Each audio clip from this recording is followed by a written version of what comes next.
the Financial Sense Tuesday edition with Jim Poplava. Featuring experts on the economy and investing and looking at the bigger picture.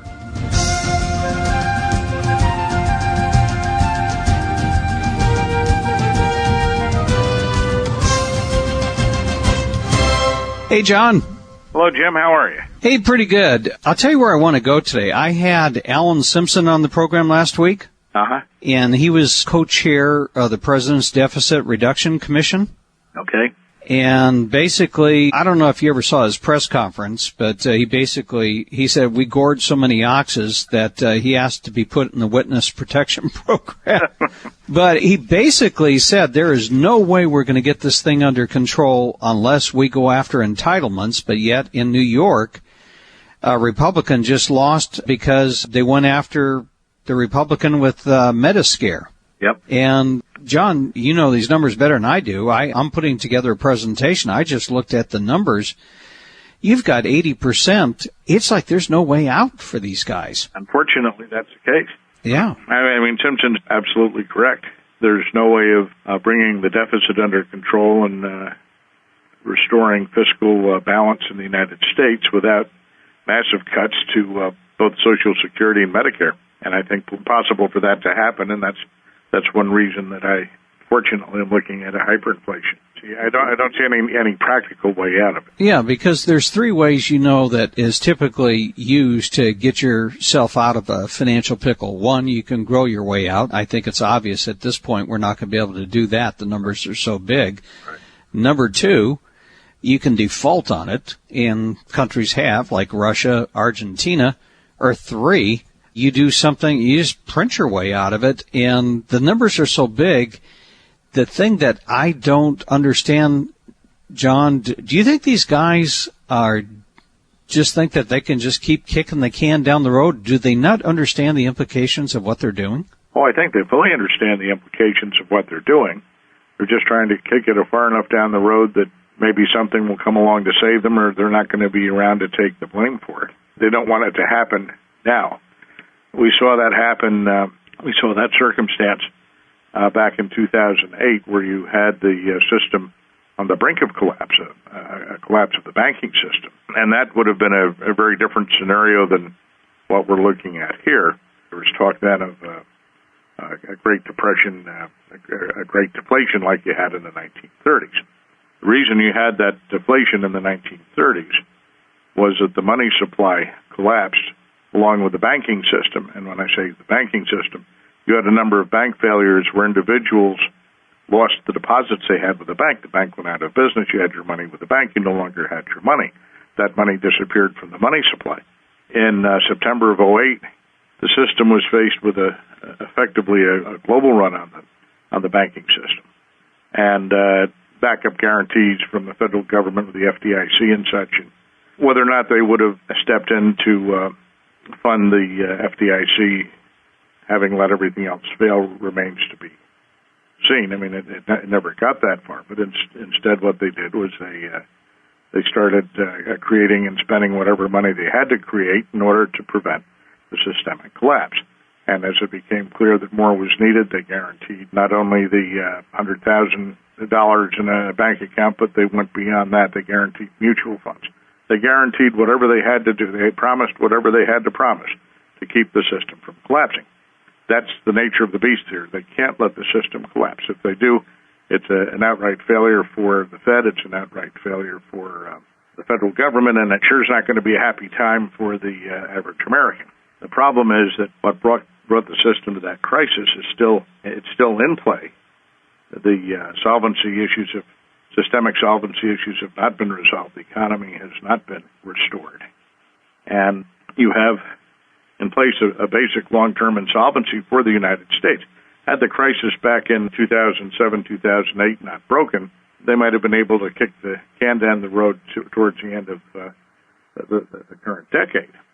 But the way they responded to the crisis, the way they're handling things now, has brought in the time limit significantly. I don't see us getting beyond 2014 without our getting into a hyperinflation. They have opted for the inflation. That's the action they've taken to do what they're doing, the ultimate price here is inflation. And, it would have been easier maybe to bring things under control back in the 1980s, but they didn't do that. It's too late to moan and groan over that at this point. Going forward, could the system be brought into balance? Technically, it probably could. It would be extremely painful, well beyond what's been popularly talked about. And you look at all the political hoopla that's come out of just minor changes or suggestions of minor changes. Again, it's my contention that politically it's an impossible circumstance to resolve at this point in time. People will tend to move to correct things when they start feeling severe financial pain. But in the case here, once you start feeling the severe financial pain, it's going to be too late to correct it. You're going to be heading into the hyperinflation. John, and maybe I'm going to be a little sympathetic with the politicians. When they conduct a political poll, they go, what's the number one problem? Everybody says the budget deficit, the debt. Then when they drill down and say, well, would you be in favor of cutting this or cutting that? And then it gets down where there's very little support. It's okay to cut somebody else's program, go tax somebody else. And so we just saw a political race in New York where, basically the candidate one side was demonized as wanting to throw. In fact, they ran political ads of a guy that looked like Paul Ryan taking grandma in a wheelchair and pushing her off a cliff. Yeah. And you and I know we're in a presidential election cycle. This president doesn't have any stomach to cut spending. And it's terrible the way things are handled here. I mean, the type of talk you hear reminds me of the type of propaganda that came out of Great Britain at the outbreak of World War I, claiming that the Germans were bayoneting and eating Belgian babies. I mean, that's nonsense, but that's the type of rhetoric that you're getting, and it's nonsense. It's not the type of thing that's going to resolve the issue here. What you need is someone running the system, Congress, the president, people who are willing to do what has to be done. They don't care about the polls. They're willing to take a one-term stint in office if that's the cost of doing what they have to do. It's difficult to get people to do that. It's difficult to get such people elected in the current environment. Again, I just don't see an easy out on this. If I did, I'd be touting it, Jim. As I think I told you once, once you get beyond the point of being able to resolve the big problems in the system, what you have to look at is what you can do at an individual level, at least to protect yourself against all the craziness that the rest of the world's putting upon you. That's why I talk more about looking at preserving the purchasing power of your assets that are currently in dollars, wealth that's in dollars. And that's something I think our listeners need to understand. No matter what their political persuasion, there is no stomach with politicians, and especially with an election cycle, to do what's right for the country. It's going to take somebody that comes from the private sector, not a career politician, that says, I'm going to do what's right. I don't care. I have enough money. I've made it in the private sector. I don't need a government pension to take care of me in my old age. It's going to take that kind of person. But number two, that person also is going to have to be able to communicate in such a way that he can get elected. And you know what the media has done to Paul Ryan. You know what the media did to the president's own deficit commission. Sure. And that was bipartisan, which was amazing because it was the president that asked for it. There was an equal amount of Democrats and Republicans, and we had the group of 6. I guess they're down to a group of 5 now. Even the group of 6, they were all demonized. And I place a big blame, John, on the media. The media should know better. I mean, if Jim Poplava can look at the government's financial report and see that 80% of the budget deficit is untouchable because of entitlements, it doesn't take a math scientist to figure out, wait a minute, unless you touch this, you're never going to balance your books. Yep. Well, the media has its own interest and includes ratings. The greater the crisis, you can brew the higher your ratings. I know there was an anchor in one of the popular financial programs a couple of years back who told me how he always rooted for stock market crashes. Yet all the stuff you'd hear that was put forth out of that network was usually very positive and very supportive of stocks. And I asked him why, and he said, well, we get great ratings when there's a stock market crash. Yeah, everybody tunes in and wants to know what the heck's going on. Everyone looks after his own self-interest. Unfortunately, this is a time when they have to realize that their self-interest goes beyond what is obvious. It's something that requires sacrifice, something that requires very deliberate and major action. Otherwise, it's going to be extremely painful for most everyone. John, let me throw another one out there. You know, the politicians are politicians. They're going to try to kick the can down the road, and hopefully they're out of office collecting a pension, and it happens on somebody else's watch. But there's another constituency that we have today, you know, a bigger concern to us, and that's our creditors. We are a debtor nation, and foreigners own half our debt.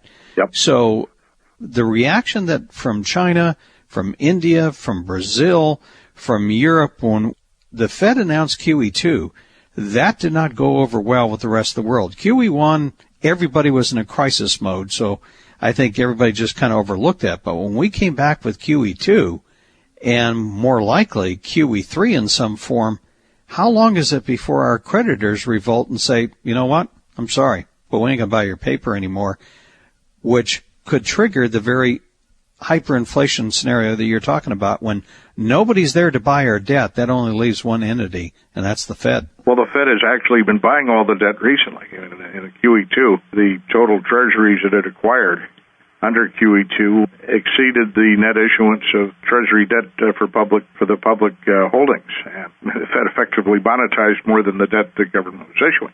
Right now you've got this argument over the debt limit, which is going to keep the borrowing from new borrowing by the government contained until maybe August, at which point it becomes a major crisis. So the pressure's not on the Fed right now to make the auctions go well. I mean, they're going to be rollover of debt, and they'll do whatever is needed to make sure the auctions go well. But I'll contend that the Fed's easing primarily is aimed at trying to provide solvency to the banking system.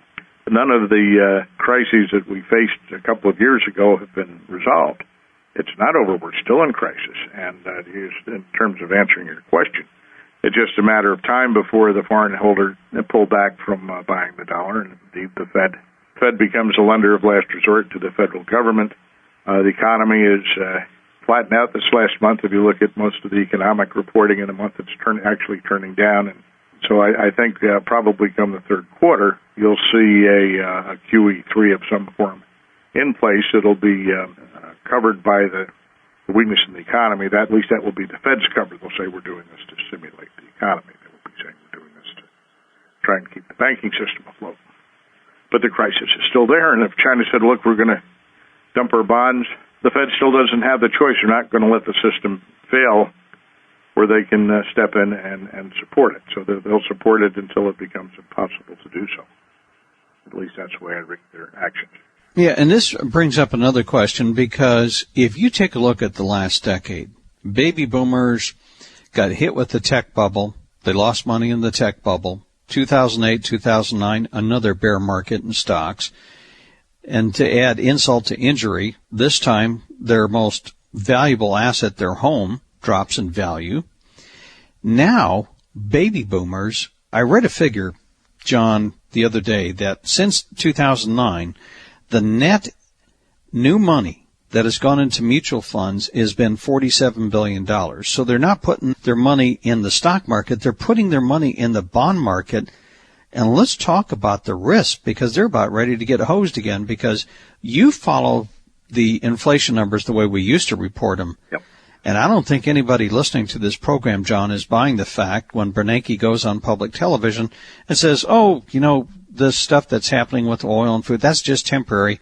We're very pleased that, you know, the core rate of inflation is under our target of 2%. I don't know anybody that lives on core inflation. I don't either, even Mr. Bernanke. For obvious reasons, you can't live without food and energy. Right now, the CPI-U, which is the broadest inflation measures, I think it's around 3.2% year-over-year inflation. The narrower measure, the CPI-W, the wage earners inflation measure, is up at 3.6%. It's not going to be up quite as much this month because of a little pause in gasoline prices, but oil's headed a lot higher, the dollar's headed a lot lower. That inflation is going to continue to surge. We're going to be at 4 or 5% the next couple of months, but even where we are now, that would normally support a 6 or 7% long-term bond yield. right now, most of the treasuries are at a level where you can't earn enough money to stay ahead of inflation. And under those circumstances, people tend to go out and start buying the stuff that they're going to need that they can maybe hold for a little bit because it's going to go up more in inflation than they're going to be able to get in other investments. And when that happens, you start to see people not holding onto the dollars, increasing the velocity. The turnover of the money, which all tends to feed into a higher inflation, becomes something of a self-fulfilling prophecy there. We're already in an inflationary environment, and it's going to get a lot worse. And something I need to point out here is you just mentioned the year-over-year CPU figures are 3.2%, and I think that figure is going higher. So if you were an investor buying a 10-year treasury at 3.05%, you are getting almost 15 basis points below the rate of inflation, and that's before you owe and pay your taxes. If you pay a third of that in taxes, you're getting a little over 2%. Right. With the inflation rate at 3.2. So it's like death by 1,000 small cuts because, I've heard the deflationists make all kinds of very articulate arguments for deflation, John, but if we want to count deflation in terms of how most people count it today, falling prices or rising prices, we had a brief bit of it in CPI in 1954 when Eisenhower was president, and correct me if I'm wrong, I think we had like 2 or 3 months of negative CPI in 2008, but that's been it. Well, that was as they reported it, and it was about as bad as it was back in the 50s. It was not a major deflation, and if you look at the way the CPI used to be measured, where it was intended as really the measure of the cost of living, of maintaining a constant standard of living, you never had deflation. It always stayed positive. That's in the 2008-9 period. We never had a real deflation. Most people indeed look at inflation as in terms of prices for consumer goods and services. That's the way I'm defining it. There are people who look at deflation in terms of whether the money supply is growing or shrinking. That's nice academically, but it doesn't have that much application in the day-to-day real world with people who have to figure out what they're going to earn or the type of investment return they're going to look for. You also have people who look at it from an asset inflation or deflation standpoint, where perhaps you're looking at the stock market. I mean, the stock market here could fall sharply, but that would not be at all inconsistent with an inflation in terms of prices for consumer goods and services. It's consumer goods and services that you need to look at in terms of where yields are going, and usually historically has been the basis for the level of interest rates. Again, long-term interest rates usually ride 3.5 percentage points above the rate of consumer inflation. John, one of the things that I think in a service that you provide that I think is very important, it used to be, if we were going back 25, 30 years ago, you could take the numbers the government gave you, GDP, inflation, the unemployment rate, you could take them almost as gospel. Over the years, we have modified GDP, we've modified the way we report inflation, we've modified the way we report unemployment. In fact, one thing that disturbed me in the President's Deficit Reduction Commission, there was a proposal in the very back that we need to reformulate CPI the way it's reported because we're overstating inflation. So that tells me they have more tricks up their sleeve when it comes to COLAs and things like that. If we can basically restate how we measure it, I don't know, you know all the games they play. They had a suggested measure, and the Bureau of Labor Statistics has been publishing an experimental measure for some years now called the chain-weighted CPIU. And it's fully substitution-based, which is from the standpoint of steak gets too expensive, people tend to buy more hamburger or more chicken. That's what they're talking about when they say that current CPI overstates inflation.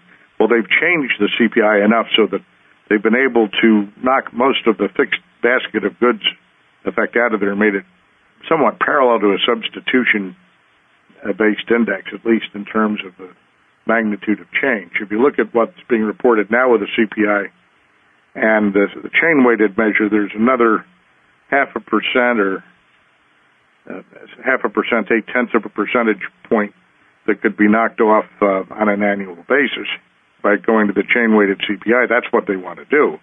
The idea generally is very specifically, the Budget Commission was looking at it, was to reduce the cost of living adjustments that the government has to pay. That's why they changed the numbers back in the 1990s. But that's not what the CPI was ever intended to be. It just became a tool for reducing deficits for the politicians, where no one dared vote against Social Security. We started with this conversation, as opposed to giving people an honest measure of inflation. And if you look at it the way the CPI was measured in 1990, inflation today, instead of running a little over 3%, is approaching 7%. And if you look at it the way it was measured back in 1980, you're looking at something that's over 10%. This is something that I think it was in the book I read, Dying of Money, Genzo Parsons talked about, that unfortunately the public will vote for politicians that promise them a free lunch, when in reality the politicians are paying for that lunch through the hidden tax of inflation, so they're picking their pockets. Yep. Again, there's going to be severe financial pain, which the pocketbook issues do tend to be the primary drivers when people are suffering. That may be enough to change the system, but not until the 2012 election. And if you want to get good people in there, they're going to make a difference.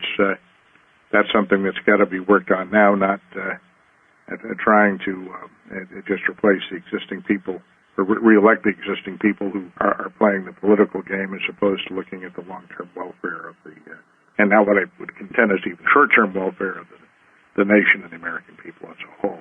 You know, John, we were starting this conversation, I said, do you think these people really know? And sometimes what is one of the most frightening things to me is to watch when Bernanke goes on Capitol Hill before the Senate Finance Committee and the one in the Senate, and to listen to the type of questions. Now, granted, this is on camera, so there may be some theatrics there, but literally some dumb questions that, you know, I really get the feeling that there is a degree of greater monetary illiteracy today in terms of what's inflation, what causes it, what's behind it, than it was 30-something years ago. And the best example, John, you remember this, in the late 70s, we used to call them the M&Ms, when every Thursday or whenever the money supply figures came out, M2, M3, we used to watch them, and if they went up, you'd see the bond market tank, you would see trouble in the stock market, the price of gold would go up.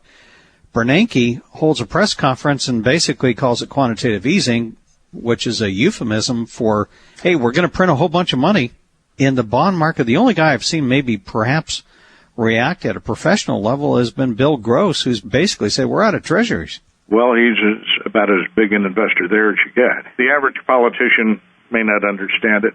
I mean, a lot of them are, they're just average people.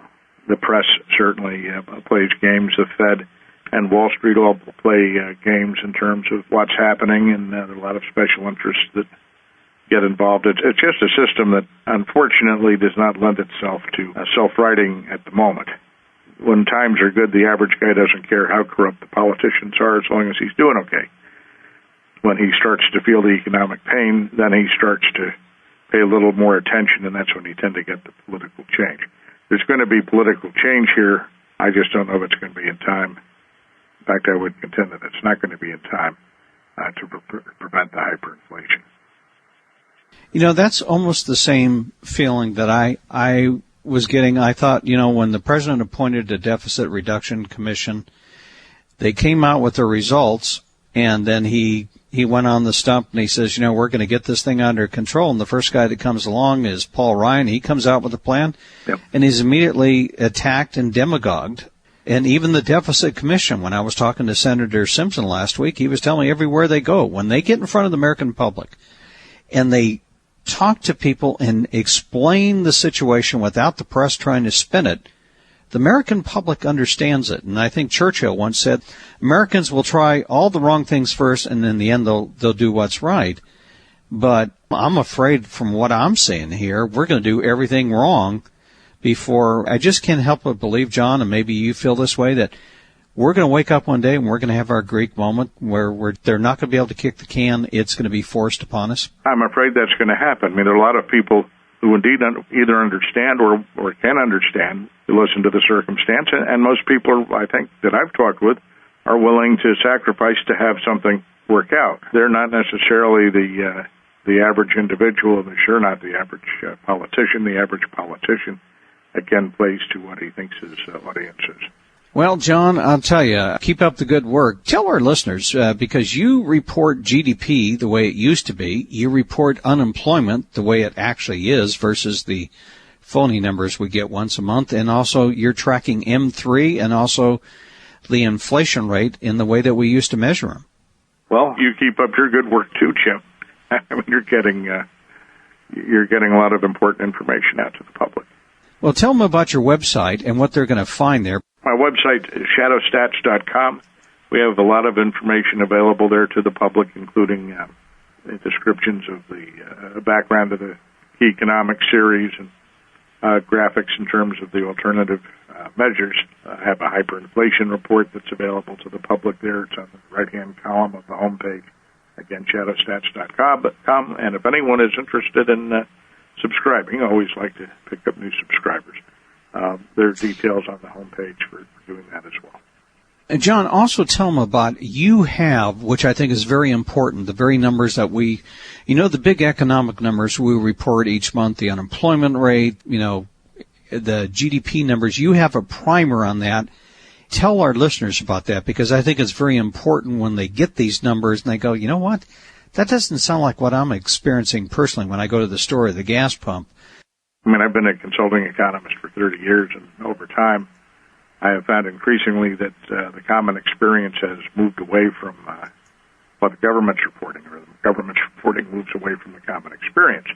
And what's happened generally is that there have been methodological changes that have been made to the various series that tend to put upside biases into the economic reporting, downside biases into inflation. I gave you the inflation numbers earlier. Well, the unemployment rate, if you went around the country, asked everyone if he or she were unemployed and didn't use the more restrictive definitions that the government uses today and has used all along, they just have six levels of unemployment that they report, U3 being the headline number. Their broadest measure now measures something close to 17%. I had in what I'm estimating has been eliminated since 1994. These are the long-term discouraged workers, people who've been out of work for an extended period of time and haven't looked for a job in more than a year. But they take a job, they want a job, they meet all the other qualifications of being unemployed.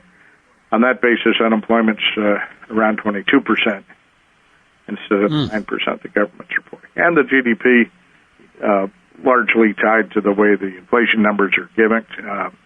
It's not the same inflation measure that's used in the CPI, but a lot of the same principles are applied. And if the higher the rate of inflation that you use and deflating the GDP, putting it into a constant dollar measure, which is the way it gets reported, the higher the inflation used, the weaker the growth. The lower the inflation used, the stronger the growth. You're using very low inflation numbers, artificially low, and you get artificially strong growth. The difference is the economy is still contracting. And I think that's probably why when you look at the public opinion polls, the politicians gripe like, why aren't you happier, or why isn't public sentiment up? I think it's because the reality is people aren't working, or they're working below what they used to work at. Maybe they're working part-time. And then they're also experiencing on a reality basis, every month, every week, they go to the grocery store, fill their car with gas, pay their insurance premiums. Yep. All that stuff is going up. Well, John, give out your website one more time as we close, if you would. Sure. Shadowstats.com. And everyone a sense as to what's really happening with economic statistics, go with your own experience. I trust the average person's experience over the government's reporting anytime. I couldn't agree more. Well, John, listen, always keep up the great work, and thanks for coming on the program. Thanks for having me, Jim. You've been listening to the Financial Sense News Hour with Jim Poplava. The Financial Sense News Hour is for informational and educational purposes only and should not be considered as a solicitation